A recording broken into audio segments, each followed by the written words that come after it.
facts and the truth. Sir, sinabi ni Senator Erwin Tulfo, bogus yung nangyaring hearing nyo last night. Yes sir, bogus po daw. Eh siya ang bogus, hindi siya natural born Filipino. Attorney, dun sa 5 million, meron na bang may information na ba? Yung sinasabing suhol. Naku, kung galing kay Matibag, kasinungalingan yan. Hindi po ba kayo natuto kay Matibag? Attorney, bakit po kayo dumalo ngayon? Eh, inimbitahan kami. Apo. Sir, kumpleto yung 18, yung 18 Oo. Marines. May mga bago pa bang isisiwalat yung 18 Marines? Yung mga dating soldado, attorney? Ayaw nyo kami papasukin?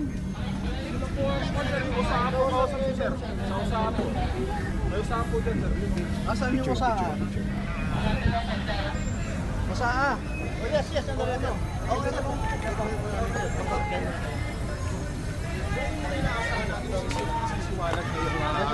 Sa Blue Ribbon Committee. Hindi, sasagot kami kung anong tanong nila. Pero sir, may mga sinasabi doon sa samahan nyo kami doon. sinawalat ng Thursday, wala yung pangalan ni na Senador Loren Legardo daw. Sir, may pagbabago doon sa affidavit. Hindi naman sila nagtanong eh. Oo. Tinanong ba nila? Pero nandun sir. Sige lang. Andun ba sir? Andun ba sir? Andun, kasama. Bagong pangalan na ilalabas. Yung mga bagong pangalan ba sir? Attorney, dun sa 5 million, meron na bang may information na ba? Yung sinasabing suhol. Naku, kung galing kay Matibag, kasinungalingan yan. Hindi po ba kayo natuto kay Matibag? Pero sino yung sinasabing isang Marine, sir, na karelasyon nung... Ate, ituro niya kung sino. Attorney, your reaction doon may second batch ka. Pwede daw, pwede. Attorney, ano ang pagkakarap na may kasama si Dr. Melvin Matibag, attorney? Sir, yung mga nakaitin Second batch. Pila na lang po.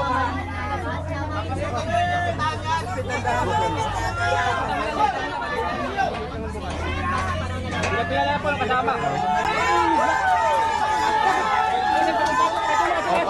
Go ahead na sir. Go ahead na sir. Pumasok eh.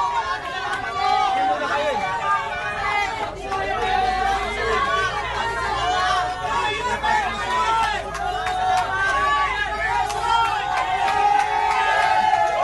Sir, nasa listahan po kami. Sige, send ang video. O yung fire team ha. Attorney, they thought na hindi po kayo dadalo. Ano po yung nag-ano sa atin ngayon? Ano po yung nag-udyok sa atin na bakit tayo dadalo? Hindi, pupunta talaga kami sa Senado kasi marami kaming bagay na kailangang maklaro. Kasi mamaya pupunta muna ako kay Senator kung sino dyan, Opo. then sumama na lang kayo. No. Pero hindi naman kayo natatakot, attorney, na baka, or pangamba na baka baluktutin, o matakot yung mga ano natin, hindi nila masabi yung totoo. They may bend the law but they cannot bend the facts and the truth. Sir, sinabi ni Senator Erwin Tulfo, bogus yung nangyaring hearing nyo last night. Yes sir, bogus po daw. Eh siya ang bogus, hindi siya natural born Filipino. Ay, sorry, sir. Si Erwin Tulfo, darating ang panahon. Sir, yung ano lang muna po, QR code. Okay, Shin na naman. Shin. Lahat po ng yes po, may QR. Yes, pwede niyo po i-listen dito. Tinatanong ka sila regarding QR code dahil wala nga doon silang QR code. Dito na lang imbitado sila sa pagdinig. Oh, ito, ang invitasyon nila, hindi naman nila sinabing mag-QR code kami. O, tingnan nyo, oh.